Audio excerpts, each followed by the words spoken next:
John McMullen writes at 973ESPN.com. It's time to look forward for the Eagles. They essentially have about, 5-6 weeks now before training camp. And one more event tonight. This has been interesting to me. They have their ring ceremony tonight at an undisclosed location in South Philly. Now, at first I thought this was going to be kind of like what they've been doing with the trophy, Mike Gill, where for premium seat holders or for season ticket holders, they've been letting people come in and take the picture. I thought maybe they're going to make some sort of ceremony with this. I mean, they say ring ceremony. I'm thinking they're going to involve the season ticket holders or the fans. No, this is for the team. And so they've been very tight-lipped about where this is taking place. It says an undisclosed South Philly location. Maybe Johnny Mac has some intel on that. John, if they have any loose lips over there? Yeah, I know where it is, but I'm not telling you. It'll kill me. Oh, wow. I will give you a hint. It is a very famous location, famous for a different kind of ring. If you get it from there, okay. God bless. God bless. Famous for a different kind of ring. PT's got the wheels I'm spinning. fascinated right now because the Blue Horizon was in North Philly, not South. But, okay. All right. Sorry. Okay. All right. You're on the right track. Thank you. So final day OTAs today, and Doug Peterson did speak. We'll get into some of the things he had to say. He did talk about a lot of the younger players today because this is really who you're trying to take a look at. And one guy that I'm interested in because, obviously last year he was a guy they drafted and didn't step on the field at all at wide receiver was Shelton Gibson. And I feel like his name keeps coming up a lot, and I'm wondering if he has taken some big strides and if he's a guy that is there a way that he can factor into the offense? Yeah, I'm not sure about the offense, but he's certainly going to factor in for a roster spot. I mean, the Eagles are pretty deep, and we always talk about you always have to put the caveat of no injuries, but if you look at Alshon Jeffrey, Nelson Aguilar, Mike Wallace, Mac Hollins, those are your top four receivers. And the reality is when you're as deep at tight end as the Eagles look to be with Zach Ertz and bringing in Dallas Goedert, there's not going to be a lot of playing time for that fifth and potentially sixth receiver if they keep six.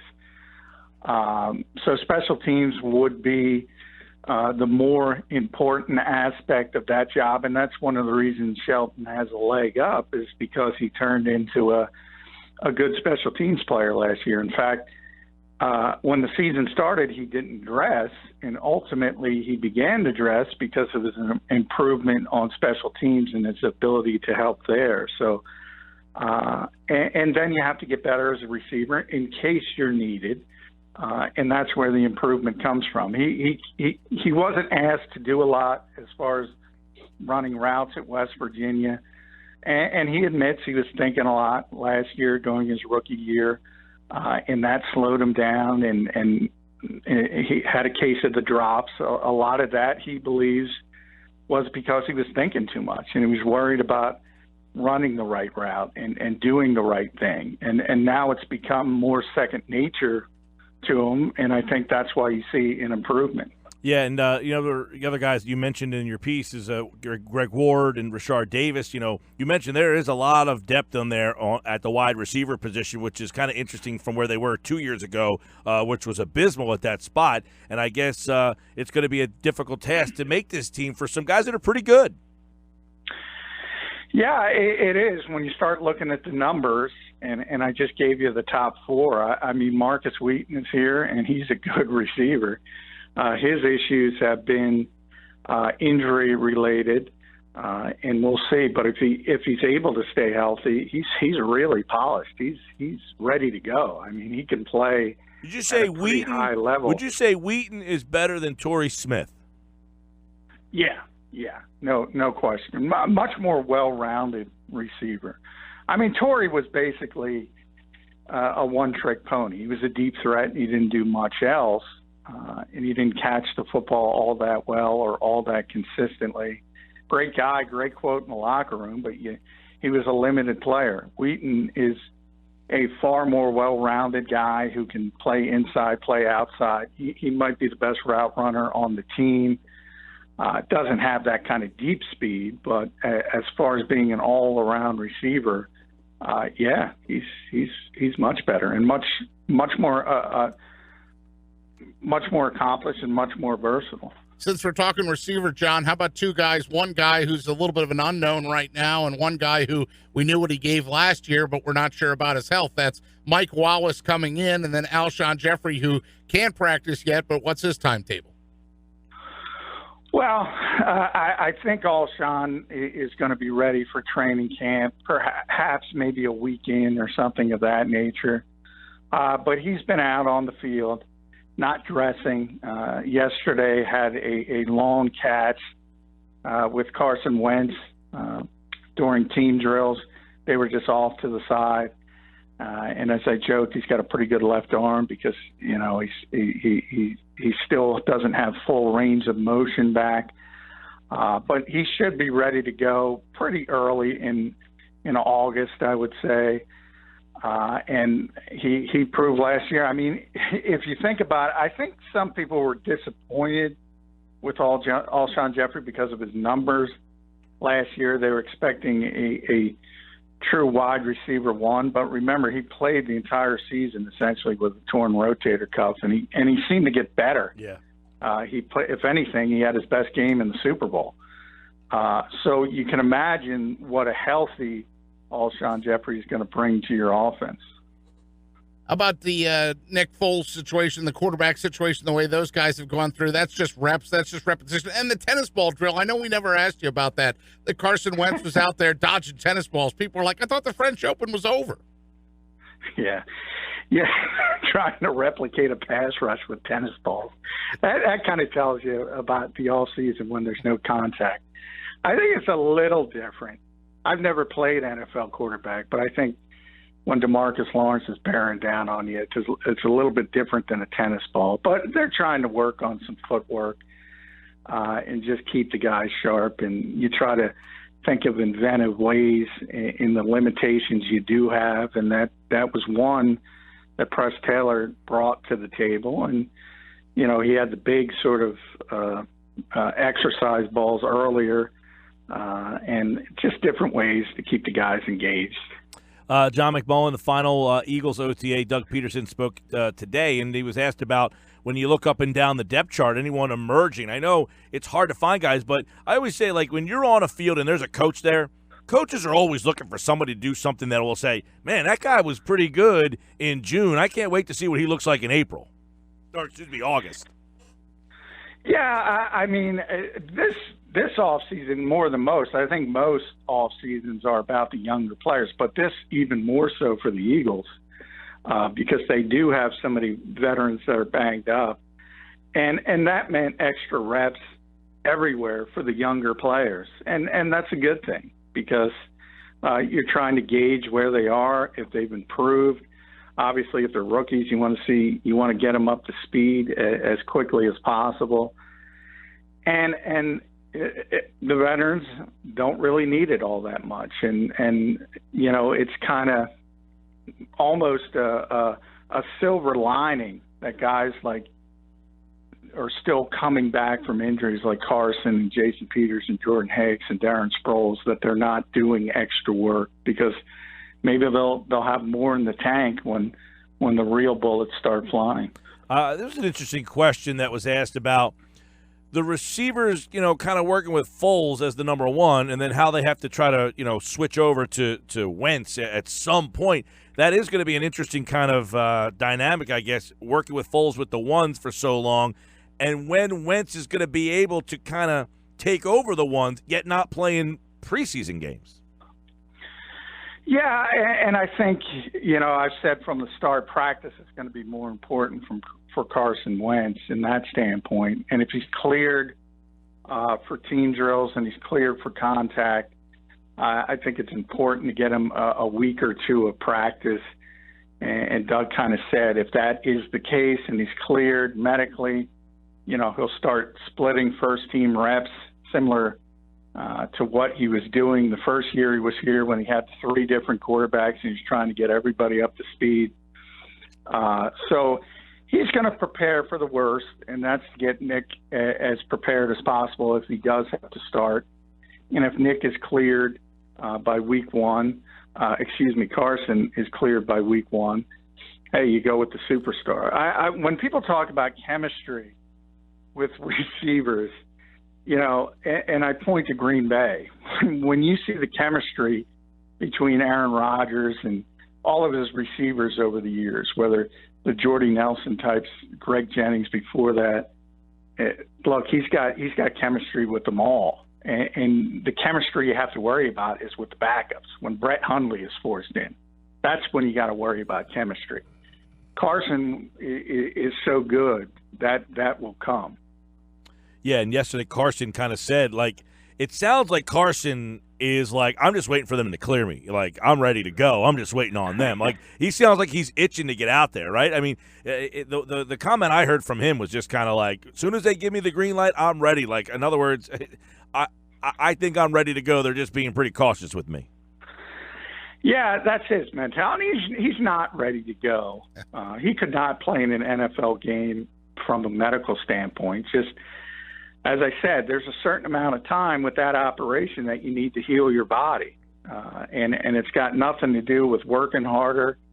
That helps, but there's a period of time you have to go through, and that's what he's going through. And he feels fine, and he feels like he could do it, but he can't. So really, it's not Carson's decision. It's not Doug's decision. It's a medical decision. And when the doctors say it's okay for him to get out there, he's not going to re-injure himself because of the prior injury, that's when he'll take over this team again.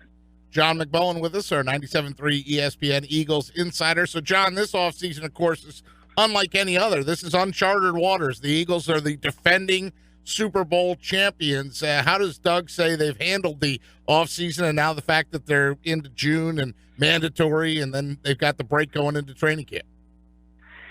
Yeah, Doug is trying to put it in the rearview mirror, and he said 12:01 tonight after everybody gets their rings, although I think they're going to be out later celebrating. But at some point, yeah, you do have to look ahead. And really that process has already started throughout the offseason and the OTAs and the mini camp, which finished today. But he does want to put it in the rearview mirror, and Frank Reich's going to be back, and John DeFilippo and Michael Kendricks, and those are the three I've heard. I assume Trey Burton will be back. But, once this is done, it's all about 2018. It's all about September 6th, and it has to be. And we're really not going to know the answers of how they handled this until we get there, until we get to training camp, until we get to see them. There's a lot of – you can say all the right things, but there's a lot of distractions when you win the Super Bowl. And Super Bowl hangovers in the past for other teams have been very, very real. There was a clever way they closed the mandatory minicamp today. You can enlighten us on that? Yeah, well, there's a couple things. The last sort of period, the quarterbacks went off to the side and started throwing at the crossbar, the goalpost, started at the 5-yard line, the 10-yard line, 15 out to the 20, trying to hit the crossbar, having a little competition. But they also, a little bit before that, they ran the Philly special again in practice to kind of put, I think, a punctuation on last season and move forward. Obviously, Trey Burton's not there, so it was Greg Ward. Okay. It was the quarterback at Houston before the Eagles turned him into the wide receiver. He was in the Trey Burton role. Interesting. Jay Ajayi talked about being the lead guy, and Deuce kind of, indicated that he will be the lead guy. So do you believe that we will see Jay Ajayi kind of be a 22 carry kind of guy? Not necessarily that, but he's going to be the lead guy of the committee. Doug said he's the lead guy, but there is going to still be a committee. So I think, their hope is Jay is going to be the guy getting most of the touches on first and second down, maybe rotate Corey Clement into that role every third or fourth series or so, and then have Darren Sproles as the third down back, which I think would be the perfect scenario for what they want to get accomplished. And I think on paper it's a pretty good plan, because obviously if Darren's healthy, he's by far the best third down back on this team. He's by far the best pass blocker on this team out of the backfield. So in theory, if they have Darren back, they only get better. Jay is probably better than LeGarrette Blount, and you have him for the full season. And then you have an improved Corey Clement in that supporting role. So on paper, it looks pretty good. Yeah, and I know a lot of competition going to be coming up at training camp, but how many open starting positions do you think there are? When we get the 5-week lull here, if you're a young guy or you're a guy that's new to the team, are you sitting in this next 5 weeks, how many of these guys are saying, man, I got an opportunity to start on this team? Or do you think that 22 spots are pretty locked up? Not many, I will say. There are, you could say every position on offense is locked up, literally, with the exception of quarterback, and that's only about Carson's health. And then on the defensive side of the ball, you're talking about nickel back. You're talking about weak side linebacker, if you want to call that a starting position. And you're talking about that third safety role that Corey Graham played last year. Those are the three spots, and they're all on the defensive side of the ball. But if you look at the offense, from left to right, it's Peters, Wisniewski, Kelsey, Brooks, Johnson on the offensive line. It's Jeffrey, Aguilar, and Wallace at wide receiver. Carson's the quarterback, and Jay's the running back. Zach Ertz the tight end. There are no open slots on that offensive side of the ball. John, you mentioned the tight end position there. Dallas Goedert, one of the people that Doug gave the shout-out to today. In the times that you've seen Dallas Goedert, does he look like plug and play? Is he worth the hype? Yeah, he does. He's tremendously athletic, and We were so excited he hung up on us. We did talk. We asked him that yesterday about Goddard. Oh, sorry, I was off. No, I mean, he did talk about how exciting he was, how athletic he was, and flat out said that he's better than the other two guys that they had last year. I mean, that realistically, he said they might have to find ways to sit one of the wide receivers and get him out of the field a lot more, because he seems to be that good. Well, that's a pretty telling answer right there. If he's that good that you're sitting a wide receiver to try and put Ertz and Goddard on the field at the same time. And I think John's back with us. John, you were so excited you hung up on us. Yeah, no, I was saying the best stuff I've ever said in my career, and the phone drops. Who knows why this stuff happens? I think we're on Dallas. To me, he's so gifted physically, and I think he could be a plug-and-play guy as a receiving tight end. But the reality is Zach Ertz is in front of him, and that's if he's not the best receiving tight end in football, he's top 2 or 3. So that's Dallas Goedert's problem, not that he couldn't do it. The fact that the player in front of him is just all-pro level. And Mike was just saying, you think it's just the fact that he has that talent, though, they're going to try to find ways to do what they talked about last year but maybe never executed, the two tight end offense at the same time? Or the old Chip Kelly put up the 3 fingers. Yeah, I asked Doug that yesterday, and he admitted he said he had to see Dallas Goedert in training camp put the pads on, because you do have to. The one question with him is making the big jump from small school, and the fact he wasn't used as a blocker much. Can he handle the physicality of the position at the NFL level? He's certainly got the frame for it. He's 6'5", 260. So he should be at least able to do certain things as a blocker. And if that's the case, he's so good as a receiver. Yeah, you have to start having those questions about putting them both on the field at the same time. It's kind of depends on the matchup you want. I mean, if you want speed on the field to stretch the field, you need Mike Wallace out there. If perhaps in a different play you want to put more of a issue with the seams.